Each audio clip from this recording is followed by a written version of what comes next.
حكمة ربنا دي شبه بالظبط النضارة، بس نضارة غريبة شوية، ليها خصائص عجيبة. مش في أي نضارة، النضارة دي بتكشف لك الحقيقة اللي أنت مش دريان بيها. على سبيل المثال، عارف ممكن تبقى ماشي في طريق كله شوك وعمال تتجرح في رجليك وتنزف وتقول هو ليه يا ربي طريق كله ألم كده؟ يا ربي مش كنت اخترت لي طريق أسهل؟ وتقوم لابس النضارة دي فتشوف اللي عمرك ما كنت تتوقعه، تلاقي إن كان قدامك 3 طرق. أول طريق مليان براكين بتغلي، لو لمست جلدك هتتحول لكومة رماد في لحظة وتهلك. وتاني طريق مليان ذئاب وضباع ووحوش، لو شموا ريحتك بس هينوشوا لحمك في ثواني وهتهلك. وتالت طريق هو اللي انت مشيت فيه، اللي كان مليان شوك. تفتكر لو كنت لبست النضارة من الاول وبصيت على ال3 طرق كنت هتقول ليه يا رب؟ طب ازاي تقول ليه يا رب وانت اصلا ماشي في اسهل طريق متاح ليك؟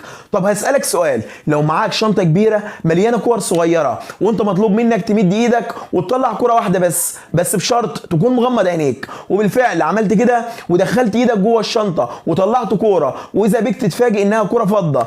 ايه ده انا كنت عاوزها دهب، فتزعل وتحزن وتتمنى لو كان حظك افضل من كده، في حين انك مش عارف ان الشنطة كلها كور بلاستيك. فهمت قصدي؟ انت زعلت ان حظك طلع كورة فضة لانك فاكر ان الشنطة فيها كور دهب، والحقيقة اللي انت مش عارفها لانك لا تعلم الغيب ان الشنطة ما فيهاش غير كور بلاستيك وكورة واحدة بس اللي فضة، والكورة دي كانت من حظك انت. شوف انت عاكس الايه ازاي، فاكر ان حظك وحش وانت ما فيش احسن من حظك. الشنطة دي هي دنيتك والكورة دي هي الاقدار. ربنا هدى ايديك انها تمسك الكورة الفضة رغم انها الوحيدة اللي فضة والباقي بلاستيك، علشان ربنا بيختار لك احسن الاقدار اللي لو انت اطلعت عليها وشفت كل الكور اللي في الشنطة هتفهم كويس قوي انك لو خيروك بين اقدارك هتختار القدر اللي ربنا اختاره ليك من الاول. ممكن برضو تكون عمال تدعي بدعوة بقالك سنين وسنين وتيجي عليك لحظة تقف مع نفسك كده وتقول لا ازاي انا كنت غشيم كده، الموضوع مستحيل قوي، باينه هي مش محتاجه تفسير.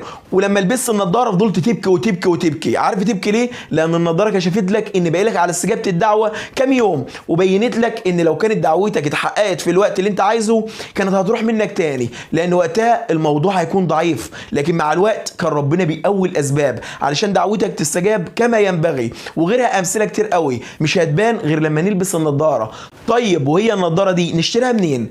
اكيد كلنا بنسال على سعرها وعلى مكان بيعها. اكيد لو كانت بتتباع كنا اشتريناها كلنا. هتوفر علينا عبء الانتظار واللهفه والدعاء والبكاء وحاجات تاني كتير. مش هتتخيلوا بقى ان من رحمه ربنا بيك ان النضاره دي لا تباع، ما بتتباعش في اي مكان. حكمه الله لا يعلمها احد سواه. اي نعم قد يكشف لك جزء منها في الدنيا ولكن ليست الحكمه كامله. طب عارف ليه؟ ان من حب ورحمه ربنا بيك انه يخفيها عنك علشان تدعيه، علشان تقرب منه، علشان قلبك يبطل يحب الدنيا قوي كده، علشان تعرف ان الدنيا مهما كانت فيها لذات فهي مليانه اضعافها اتعاب، علشان قلبك يتعلق بالجنه، علشان تعمل ليها وتستحق تدخلها، عشان تعرف ربنا اكتر. ربنا انت تعرف عنه انه الهك، انه خلقك، لكن ما تعرفش قوي انه القادر، انه الوهاب، انه الكريم، انه السميع، انه القريب، انه الودود، انه فعلا الحكيم. تخيل بقى لما توصل للي انت عايزه وكمان تكون كسبت كل المعاني الجميله دي، اخدت متاع الدنيا بس في نفس الوقت ما تعلقتش بيها وما نسيتش الجنه بسببها. علشان كده اذا غابت عنك الحكمه فلا يغيب عنك الحكيم.